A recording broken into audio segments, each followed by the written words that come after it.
kahoma kananifuata, lakini because today is women's view lazima ingeisha. Niliamuka kukunywa majinja concoction. Women, hey, leave us. So anyway, today is women's view and I welcome you so much for the show because I know it is the only show you always eager to listen to and also to catch up on. So thank you so much. And so today we are talking about a woman. The reason why I had to take concussions ndio sauti yangu isikike, it's because today the topic is all about a woman. And I'm a woman, you know. I like to talk about a woman because I also want to hear you as the viewer. What do you think about our women? And that is why we are talking about it in depth today, because we want to know about you know, an everyday woman. We have so much, we do a lot, you know. Tukaizaekewa zile vitu tumefanya, nakwambia tunaweza kuwa tu tuna win gold medals kwa sababu we do a lot at the same time and hakuna hata moja huwa ina fail. We are punctual, we are, you know, I don't know what to even how to even describe a woman, because as a woman now I now understand how to be a woman, and especially a modern woman means. So thank you so much. I want you to join with this good conversation because we are going to talk about a lot of things and I know they are going to be of benefit to you. Keep up with this good conversation. Our social media handle at GBS TV Africa. Our SMS line is 21144. And thank you so much. So I'm not alone, actually. I'm having some friends here and they're women friends, and that is why I'm telling you, hii conversation lazima itakuwa on top. So thank you so much girls for coming. You look good, obvious. Ni kama mna glow. Sijui kwani mnatumia mikorogo? Anyway, let's start from our guest. Let's our viewer ajue wewe ni nani. Okay. Yeah. My name is Mary Kamotho. I'm from Kasarani. I was told by my friend that I come to GBS for, okay, they told me about to do with caregiving. Yes. But I made sure that I come. Good. Yes. And it is in that because being a caregiver, you're giving care to very many people, even the ones who are not sick. You know, sometimes you even wonder, hii jina nayo inamaanisha aje? And that is why we decided to talk about a woman because, of course, like you have a lot. So, and welcome so much and thank you for coming. Welcome. Kasichana, karibu sana. Thank you. My name is Isabel Karuki. Thank you for being there. Today we have some more topic. Of course. It's about us. Yeah. Welcome. Thank you. So every time I hear topics about women, wanabambika. Yani I do not know. I just love this being. You know, some people wish I was a man. I was no. Even in the next life, let me be a woman, because I know there's an, you know, let me say, some strength in a woman who it helps them to be able to do a lot of things at the same time and relax. Mimi sijui how we do it by the zingine. So what comes, Isabel, what comes in your mind, or rather, what do you feel when you hear now we are talking you know, today's woman, you know, an everyday woman, kila siku, huyu mwanamke. Yeah, what can you comment about it? Today's woman, I think she's going against the Bible because she's everything. Yes. Everything. She's working, paying school fees, house rent. Even though the Bible says we are supposed to help a man, now take over. Tunafanya vitu za wanaume. Tunafanya what a man can do. Yes. Tunafanya everything. Yeah. And I'm proud of that, though we are supposed to respect our husbands. Yes. Yeah. I love the part that you're saying we are going against the Bible, because there is also that part of some women hide inside the Bible, the lazy ones, and they keep their men complaining every time. Anyway, let's hear from you. What do you think about today's woman?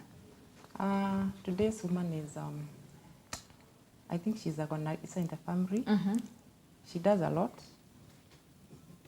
She plans everything in the family, and the whole family issues are focused on the woman.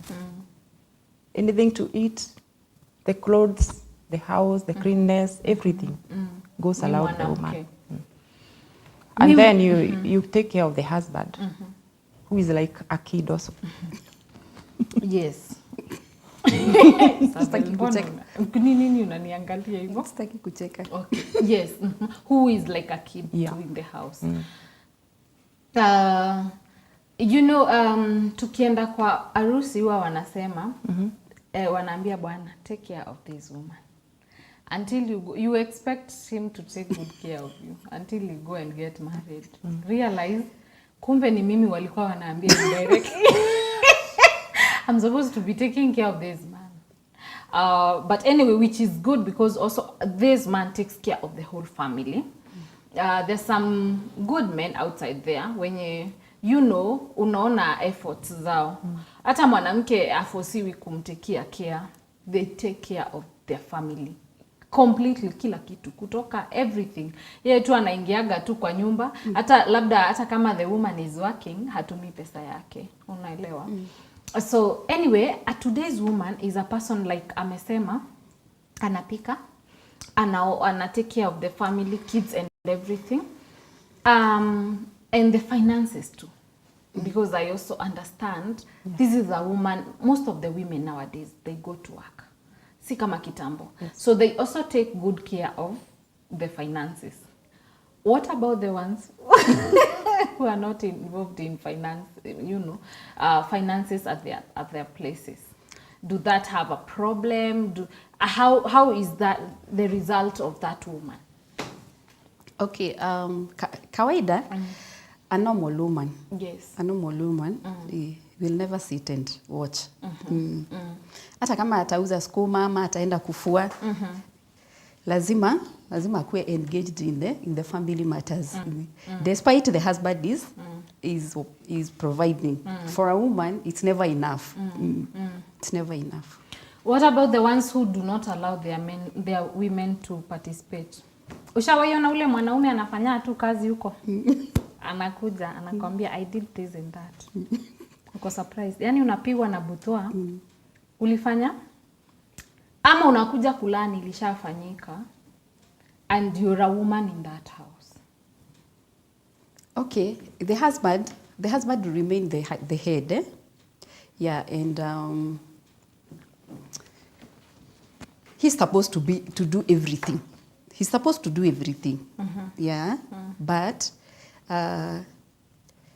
if we as women, if we don't engage in those matters, tunaonanga vitu zinaenda pole pole. Like okay, unajua kuna ile ego ya wanaume, they want to do things.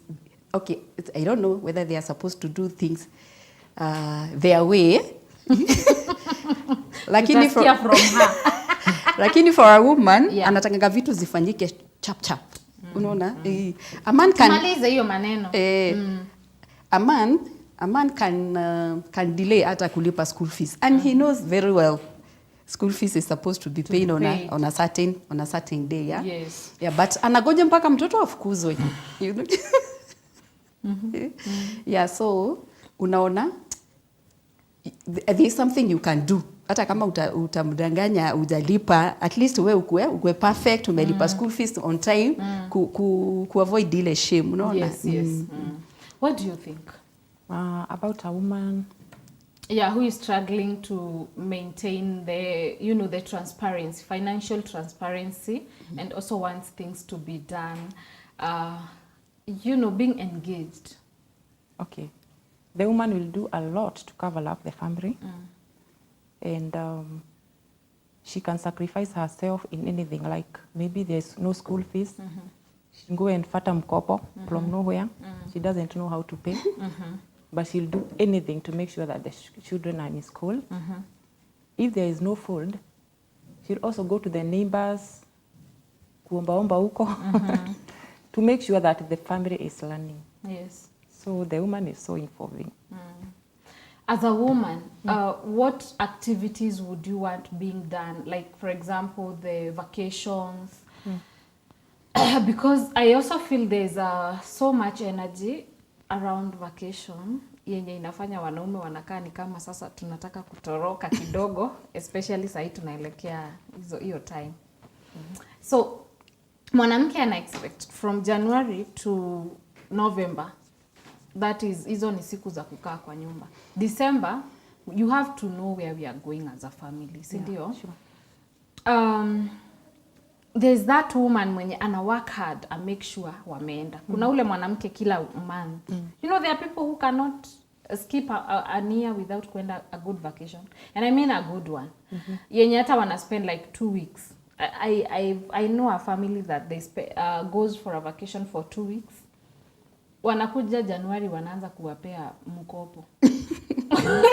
Paka unamuza we, ebu wait a minute. He, na munaenda mwezi gani vacation? Unakuja Januari, ushalipa kila kitu mpaka school fees na ushaanza kutukopesha pesa kwa wenye hawana. So ironical. But I know this woman, she has a way of providing, and kuna hiyo iko. I provide half, you provide half. Liwe liwalo, lazima tutaenda. What about ule mtu mwenye, a man mwenye ana feel, because when we are talking about a woman, we will always talk about a man. What about now ule mwanamke mwenye haja save, anagojea now the man ndiye anafanya vitu, because ni anafanya ku take care of us. Na sasa tunaelekea hiyo December. So mwanaume mwenye hana anything. Yes. What about this woman? You know, that woman mwenye the man has to provide. And now, you know, there's a lot also coming in January. Yeah. The man provides. And sometimes they might fail to provide. Okay. Also, I have a neighbor. They like going to vacations on April and December. Okay, the wife is not working. Yeah, and the husband is always there for them. But inafika wakishaenda hizo vacations. After that, the wife comes and tell you, hey, simsaidia na tao. Nilipe chama. So I always feel it's better when the woman is working. She has the money because she can plan for everything. And a budget. Yeah. But for a man, come mbaya. We live for today. Anyway, that's good. I somehow I wanted us to talk about finances, because kuna wanawake wengi wanafinyika kifinances, whether they are working or not. But I want us to leave that topic kidogo, and let's talk about this woman who is in a toxic relationship. As anakaa kwa hiyo, you know, their day-to-day life. Kuna mtu ako ndani ya relationship which is very toxic, either akuwe ameoleka ama hajaoleka, because there are also single ladies who are still dating, and then there are also ladies wenye wana prepare for marriage, and the ones who are already in marriage. So there's this person who is in a toxic relationship. How can you help that person to manage that toxic relationship? Because some want even to keep their relationship. I don't know why. Women want to keep toxic relationships. Maybe we can hear from you. Women keep toxic relationship because of the children. Most people stay in the family because they want to protect the children and not lose the father of the children. And also the shame, maybe from the family, neighbors, or whatever. And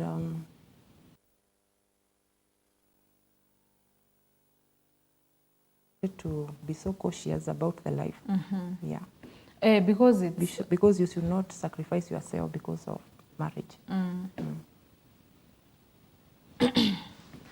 There's a lot, because if a woman is there because of children, I don't know, ukimwambia atoke, anaona watoto wake watateseka.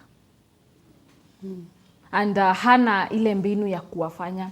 And I think it's because unasema ni vizuri mwanamke afanye kazi, because a woman mwenye ako financially stable anaweza deal na toxic relationship. How else can a person deal with toxic relationship? Just like she has said, shame. Shame and waste of time. Because you consider the time you got married, maybe you got married at a very tender age of maybe like me. I got married when I was 17. And then I realized this guy is not a good man, yeah. But by the time I realized, maybe we've taken even 10 years. So if I consider the time I've wasted, and then nitaambia watu nini? Yeah. What about the kids? But I think we don't think deeply. We don't think deeply because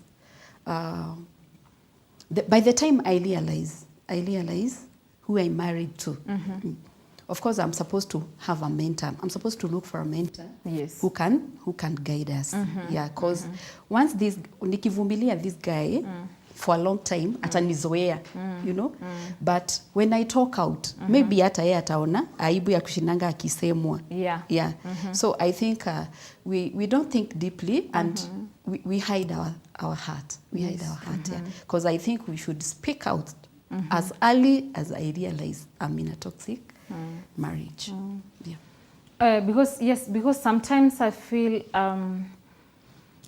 I don't know why unapata msichana ni mdogo vizuri like akona strength kabisa na maybe akona mtoto mmoja lakini hadi anapitia place ya violence.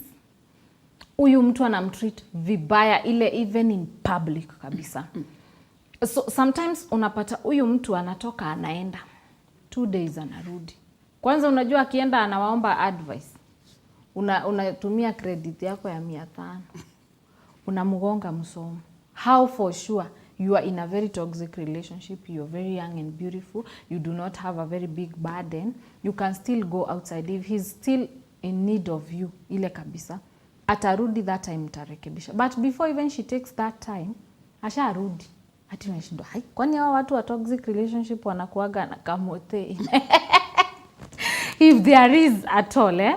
But it's so sad how a person anaweza endelea kukua tortured in a relationship na endelee kukaa. Mtu kama huyo hana reason ya kukaa kabisa. Anakaa unasikia ako na mimba ya pili. Kaka ya tatu huyo mtu unamwambia ishi huko. Let death do you. You know, anakaa pale akigojea tu maybe it will change. Unaona? Maybe it will change.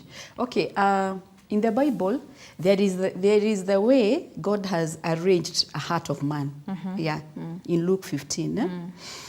So once the flow of the heart ikienda to astray, everything is, unless it is made. Na inaweza tu kuwa made by maybe a pastor or a counselor, or you have a mentor. Cause okay, fine, I don't know, but I feel sometimes wazazi especially mothers wanatupoteza cause every time you go and unasema huyu mjamaa nakwambia vumilia. Hata mimi nilivumilia. Kwanza unajua huyo baba yao alikuwa ananichapa. Unaona hii alama? Na unaona hii nyingine hata hapa kwa kichwa alinigongaga na nyundo. Nilikuwa natoa nini hivi. Damu hivi. Yeah. Na niko hapa. But wait a minute. Don't you think we should go and report this? You're just reporting a violence, you know, domestic violence, and you're proud of it. So unaona mom hajanisaidia cause ameniambia nirudi tu nivumilie. But mwenye a pastor, a true servant of God, atawaita nyinyi wawili. Unaona? And then atajaribu kusikiza both sides. But also it need the grace of God cause hata mjamaa anaweza kataa kwenda. Ama hata anasikiliza tu, anakuwa present physically. Yeah. Huko kwingine anasikia. Anyway, a woman ni mtu mwenye ako na familia mzuri. Can we talk about infidelity? Because it's something yenye imekuwa sana, infidelity, unfaithfulness, and especially inaanzaga na man. Ikianza na man, sasa wanawake wa siku hizi wameshikwa na ile nini ya revenge. Na ninakwambia kitu mbaya, wacha nikwambie viewer, ni a revenging woman. Hey, that woman can even revenge with your own boss. Na uvutwe kazi. Best friend. Best friends. You know, they want something you want, you feel it from heart. Point out something slight about infidelity.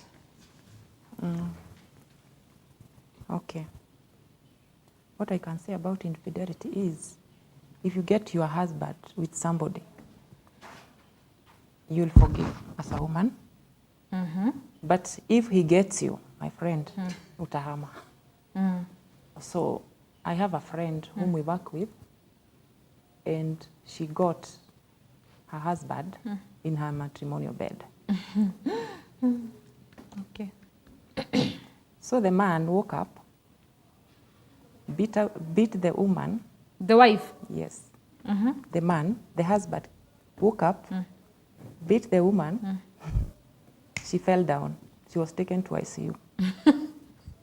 Just because of witnessing. Yeah. Okay, she was hit in the head. She had a head injury, such kind. So after that, she became paralyzed. And then when she followed up the family, that girl, the side chick, alipata accident, akakufa. The girlfriend mwenye The alimpata. girlfriend, yes. Gojea So what kidogo, happened? gojea hapo. Unaona hapo kwa girlfriend akikufa. Gojea kwanza tuende break. Urudi hapo juu story ninataka kuiongeza and we have to take a very short break. Hebu kunywa tu maji kidogo. Guys, let's take a short break and then we come back to this interesting story. Thank you.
So much, my viewer, and thank you so much for tuning in. So today it's Women's View kama kawaida, and we've been talking about an everyday woman. Tuliachia mahali ndio imeanza sasa show cause kulikuwa na kastori moto moto. So if you are tuning in right now, we are talking about an everyday woman, and for sure we are talking about this woman who can be able to be at work, be at home, kwa chama, in the world, and influence everything she touches. So thank you for tuning in. Keep up with this good conversation. I have seen some people wameanza kunitumia. I'll read some of the things pia that is in your mind, and I want you to send me more. Our social media handle at GBS TV Africa. Our SMS line is 21144. So tuliachia hapo. This woman is now kwa ICU. Yes. Mwenye aliyo witness na akakuwa paralyzed. I was saying the girlfriend niliachia wapi? Uliachia girlfriend amekufa, but did you mention that the woman mwenye now the wife alikuwa paralyzed? Wife alitoka hosi akaenda HDU. Okay, akaenda to unajua HDU kawaida ward. Yeah, akapona. Oh, so, alipona? Alipona. Oh. So the girlfriend si amekufa. So the what man, happened to the girlfriend? I don't know. Accident. She got an accident. I think this. Okay, I'm sorry. I'm very sorry about it. But again, it's also not good because alikuwa alifanya mwanamke mwingine akuwe paralyzed. Anyway, tuendelee. Isabel sikuangali tena. So venye alipona, okay, ni kupona ile tu unaweza jifanyia kitu pole pole, but si not kurudi full. Normal. Not full. Alirudi kwa mzee. So so mzee aliona ametupa yule na mama amekuwa paralyzed, so akakuwa confused. Na mama amemsalia watoto watatu. So akaona sasa nitaenda sasa kwa yule mama yangu, yule bibi yangu mwenye nimetolea ng'ombe, busi, what. So he got up. Akarudi. Yeah, akarudi. Mwanaume sasa ndiye anamwangalia. Ndiye anamfanyia kila kitu.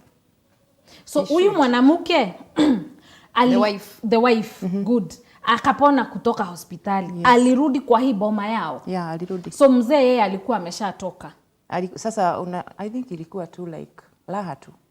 So alikuwa raha. Roho yake ilikuwa tu, lakini I think he got confused, akapeleka mtu kwa nyumba yake.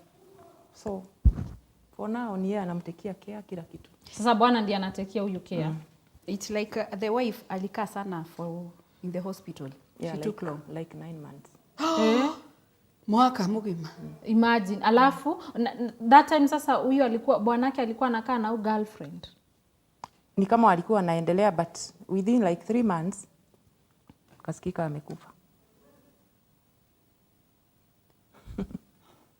So some things, when you do things, you have to be very careful to know that you are now the husband ata ana regret because she's taking care of this woman just because nilikuwa nakuja home juu ya hasira zake. Mimi nilikuwa naenda home nikawapata, mbona unanichapa? Hata sifikiri ni hasira. I think it was just a self defense. Ile tu hataki kuulizwa. Na si angetoka aende. Si wanaume nasikia wanatokaga wanaacha wanawake deal with each other. Bora niweze kushuka. Maybe alikuwa amewekewa kamshere, you never know.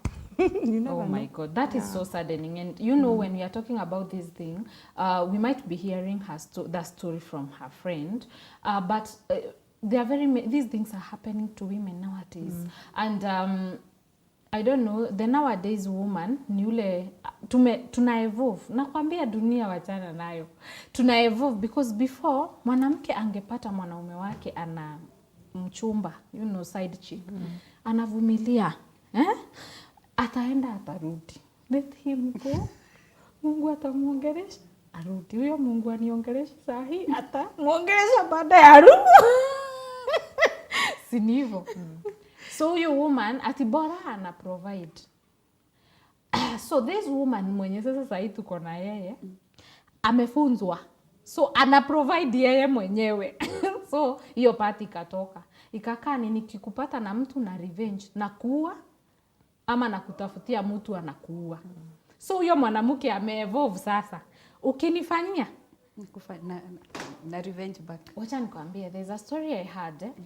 Actually, I was being told by a friend of mine. And cousin, the first cousin yake alifanya. So the woman not even comes home. Ana suspect the husband ako na relationship. And the one thing I want people to understand is because women are not easily tempted to be unfaithful. Especially if a man shows faithfulness, it is very hard for a woman unless mwenye ametobokwa na akili kidogo click. But a woman mwenye ako complete nimeamua naoleka. Huyo mwanamke hanaga thought ya another man. We are easily satisfied by one man. So I think that is now the way the cousin alikuaga. So akasuspect the husband because it's easy to know a man mwenye ananini. So akaanza kususpect. So si akaenda akajua kabisa. So yeye alimpata in the act kabisa.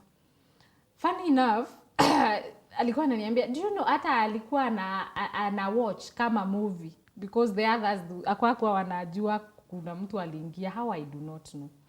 So when the husband later on akarealize, this is my wife amesimama hapa, he was never violent and the wife hakusema even a word hata moja. Alimwambia, when you finish up nipate home if you want, either today or tomorrow. That is so courageous. So cool. So and the woman goes back home. It's very sad. So when the husband comes home, the woman ni kama nothing happened. Anamtreat na kwambia, wacha nikwambie Isabel, hiyo siku ndio anapikiwa mayai arudishe nguvu. Anapikiwa, you know, she never said anything. After some time, do you know what? Adi husband yeye ndiye anaanza sasa, mbona why are you quiet? Nini mbaya? Talk. So and then after some time, the wife did not talk. She said nothing. I just think the wife alikuwa na bleed from inside. I'm telling you, the husband alishindwa kuishi hapo. Akatoka, hadi akaandika, instead of me committing suicide, I am leaving you. I'm going. I'm not leaving you. I'm leaving the house. I'm going. If the next time I come, you take me back, I realize you're my wife now. Until today, he has never gone back. He could not live with that. So aliacha bibi yake na watoto kwa nyumba, hata sasa, you know, the wife did not go out alienda yeye mwenyewe. So I feel mwanamke wa sahi ana revenge in very many ways. Either ahanye yeye pia ama you know, hata yeye akufanye hiyo Cold War ama atoke na kila kitu. You know the way Wakikuyu wanatorokaga kwao. Do you know how Wakikuyu huwa wanasema it's over, nimeacha? Wana mpaka cobwebs huwezi pata hata moja. Na mende. Hiyo siku anapulia. Hakuna mende. Mpaka unzaga. Zile mende nilikuwa zinanisumbua huku zilienda. Unaingia kwa nyumba. Unasema hapa si kwangu. No, this must. Unarudi kwa gate, unachukua berry. Si kwa gate, unarudi nje kabisa. Unaangalia ninaishi hapa. Hii ndio gate, nakuja kwangu. Ninaingiaga hivi, napaka gari, ninapanda namba. Na ndio hii mlango yangu. You know. Na saizo ashabeba documents zako zote. You are broke as hell. So anyway, but infidelity imekuwa sana. Talk of revenge. Okay, there is this story yenye ilikuwa kwa, it was all over. Yeah, a woman go to work and she comes back. She fights her mother. Yes, that part. Yes, her mother with the husband in the bed. Yes. Unaweza revenge aje? How can you revenge on such a situation? Wacha tusikie yeye anaweza fanya nini. Usiniulize mimi. Isabel unapenda sana kujua opinions za mama. Hata nataka viewers watuambie. Hebu tuambieni by the way. Wacha watuambie. Umepata mama yako? Yeah, that woman. Mwenye amekuzaa? Yeah. Okay.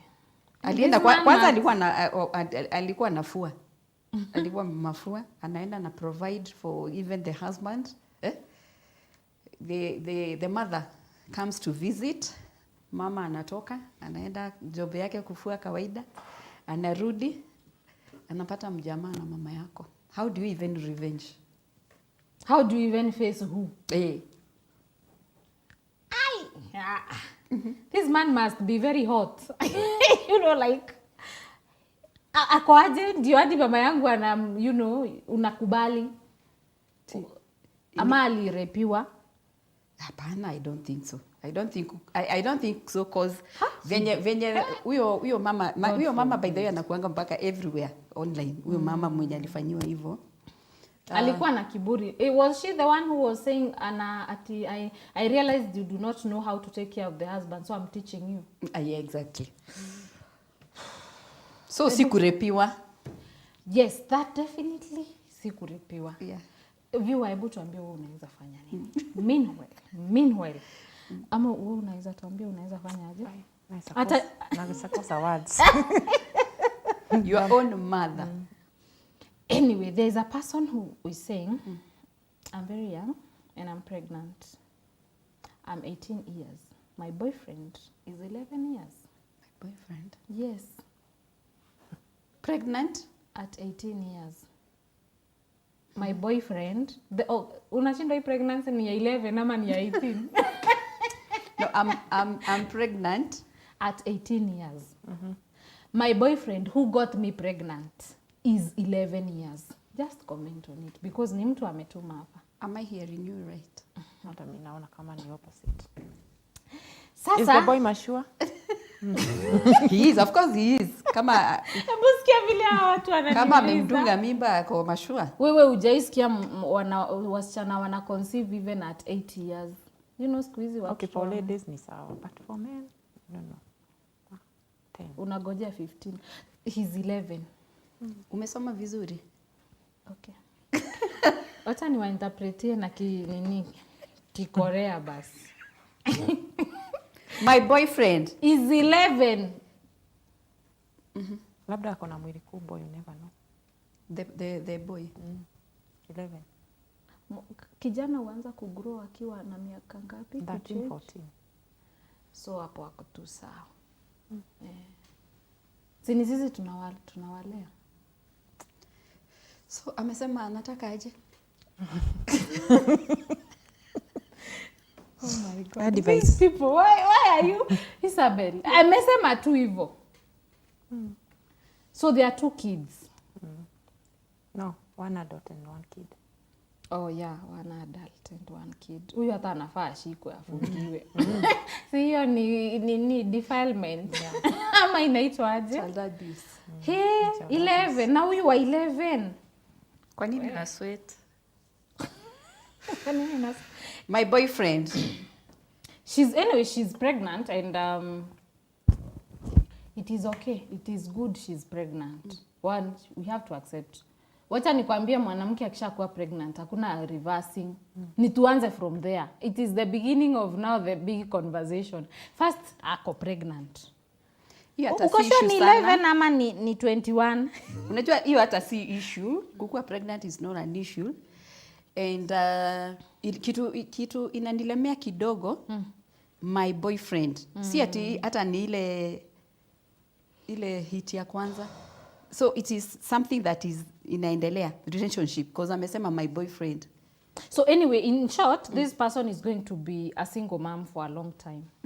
Because when this now boyfriend of his who is very active at 11 years, akikuja sasa kufika 15 years, huyo sasa sio boyfriend. Mali ya umma. Okay. Nani 11 years ago? Class 7. Yeah, naelekea 7 8 hapo. Kabla afike form 4. Ni mali ya umma nakwambia. So this girl. Welcome to the world of mothers. Jua tu venye utalea mtoto mami. Haina shida hiyo. Nini boyfriend? Sidhani. Huyu si boyfriend, huyu ni mtoto. Yes. Na huyu cause hata nani atapea kazi mtoto wa 11 years? How do you even explain to an 11-year-old, do you know you're going to be a dad? I'm a kid. A dad. or maybe the boy was forced by this lady. They are Because the lady boyfriends. has the knowledge of what she's doing. Lakini si amesema ni boyfriend. Boyfriend it means kuna Ama aliona kuna mali yuko kwa 11 kwa familia. of course wazazi hawezi kubali. Hawawezi. Hakuna. Siwezi hata And I don't think an 11 year guy akona ile mind ati maybe inaweza kurentia house mimi somewhere. niko na swali. Eh. Forgive my question. Even before I say it. At 11, for people who did not come at 11 years old, ukiwa boy. Acha tuendelee kwa hiyo question nyingine. Isabel, the way unaniangalia, mtoto anaweza kufanya kazi ya kupea mwanamke pregnancy? It's very possible. Haja. So you mean the mbegu ya mwanamume iko From 9 years. anaweza zalisha? Sawa, wewe uko single mom, wachana na mtoto asome, akifika 15 years akuwe mali ya umma. Uone ama ndani ya hiyo atakukumbuka. Remind him he had a kid when he was 11, when he's 25. What would you say? Ama tutasema aje? Of course akifika tuseme akifika high school. Of course he'll get another girlfriend. Hata sahi. Huyu ameanza akiwa naona ni 7. Class 7. Of course he doesn't know what he's doing. Yeah. Na huyu naye ameanza kuvamiwa na watoto kitambo. Ni alimvamia. Nani alivamia mwingine? Ni alimu. Huyu wa 18 ndiye alivamia huyo 11. Mbona mna justify hivyo? Kwa nini nyinyi mna justify hivyo? Hujui anaweza kuwa huyu kijana ni wa ile mbegu ile ya kujua maneno mapema. Na unajua kuna watoto wako trained. Atakukatia aje? Genetically. 7 years atakukatia aje? Hana kukatia, you touch, you continue. Haya, wacha tuende break kidogo, tukuje we talk about body shaming kwa women. Tumeongea kuhusu unfaithfulness na pregnancy part. So let's go for a very short break and then we come back, we talk about body shaming kwa women. Thank you.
Thank you so much. Welcome back, my viewer. I'm so glad that we are having this conversation about a woman. And for sure, there is that part yenye tume have a very deep conversation. And I feel it's still good. Kuna mtu ananiuliza hapa, mbona hamja tupea solution? Mbona? Kwa hiyo infidelity your part. What should a woman do? To be continued. No, you have to say kadogo tu ka point kamoja. Welcome back, my viewer. Ni kumalizia tunamalizia. So today we are talking about an everyday woman, and of course tumeongea kuhusu very many things, but people wamefurahishwa na hiyo ya ama rather imecut their attention hiyo ya pregnancy na hiyo ya nini. So kuna mtu anasema hapa ni vizuri amezalishwa na 11 year old kuliko azalishwa na 30 year old alafu awachwe akuwe heartbroken. So in this case ni kama anaji heartbreak msichana. unaona mtoto ni mdogo, so yeye ataconsider nimezaa na mtoto, nazaa mtoto ambaye nimezaa na mtoto. Kwa hivyo nijipange.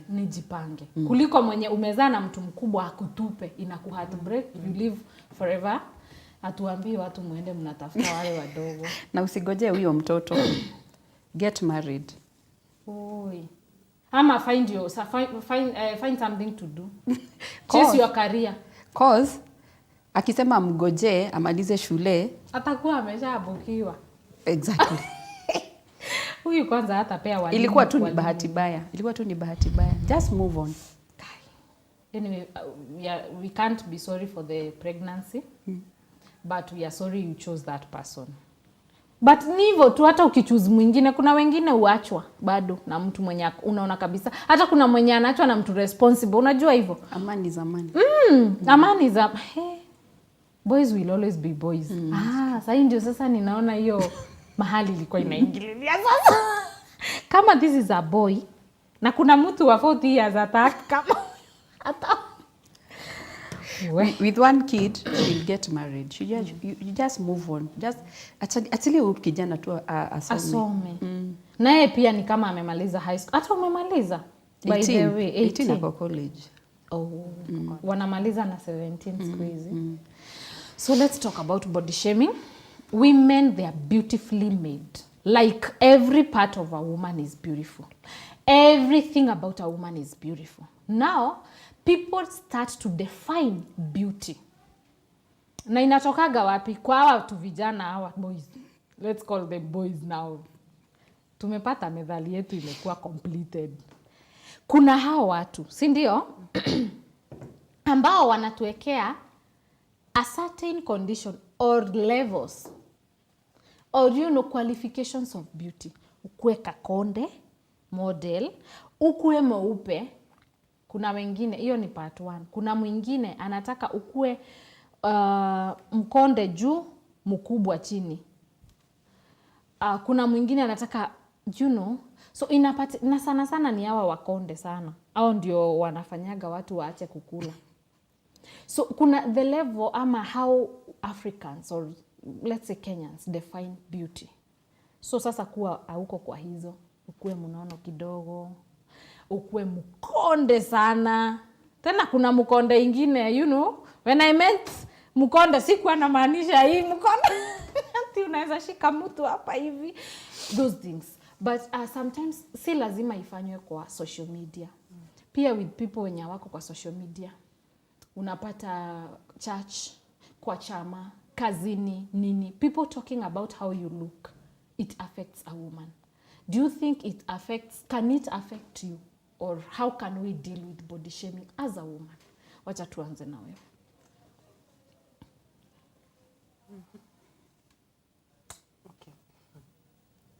Okay, kulingana na venye Mungu alitu create, me I would rather say we remain the way we are. We maintain our body through eating, maybe exercising or something, but we don't use those extra, maybe sometimes some people use like injections, like some cosmetic which are very harmful. Yes, and expensive too. We use a lot of finances to maintain that. So I would rather say we maintain what we have naturally. Isabel, what about yule mtu haizi kuwa contented with what you have? Because body shaming ndio imekuwa, because a person is, hata confidence inapotea. What advice do you have for a person mwenye somehow ashaipitia body shaming ama anajua something like that, and then they look at themselves in the mirror wanasema I think I might be a victim for the next body shaming? I was once a victim and it really hurt. Yeah. Tumemaliza form 4. Kuna ile bash. Yeah, leavers. Yeah, so we had this bash. And then mali kulikuwa na stairs. So I stepped on kasichana kengine tulikuwa tunasoma nako. Ni mtu tusichana tu slender. I don't know who told them that they are beautiful. Ama sijui ni venye modelings wanafanyanga with this less weight. So I stepped on her. We alinitusi akaniambia, look at yourself and the way you are fat. Haikunigonga.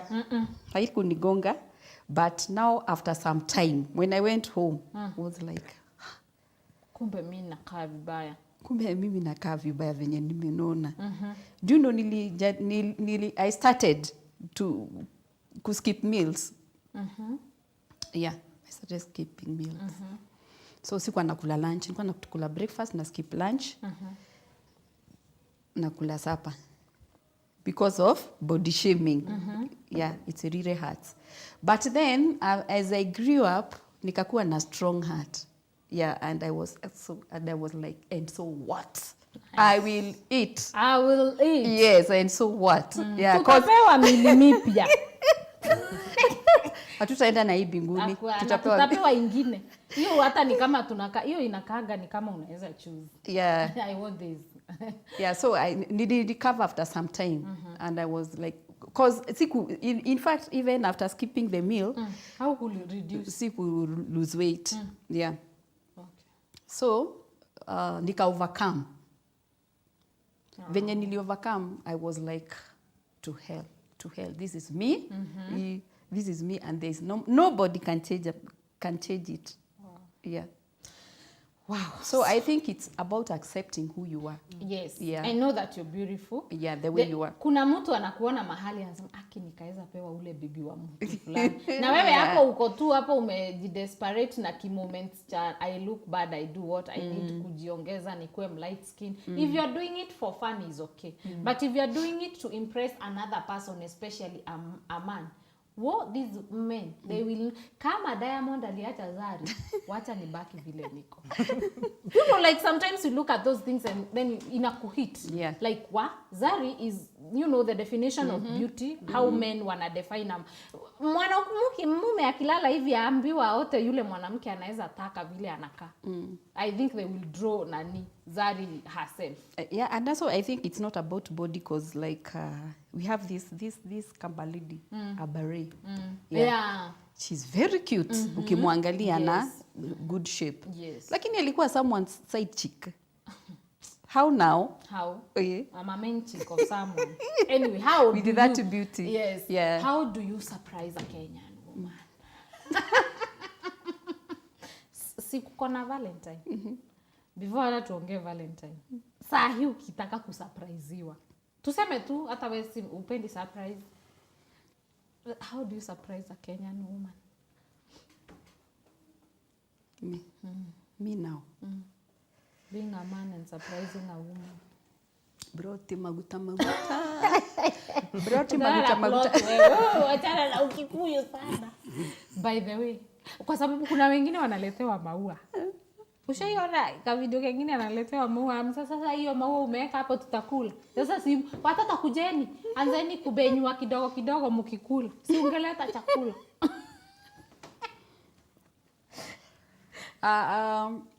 Okay. Tuseme kama ni hobby, it's hobby. I think everything, we are supposed to appreciate everything, because you have to consider his heart and his mind.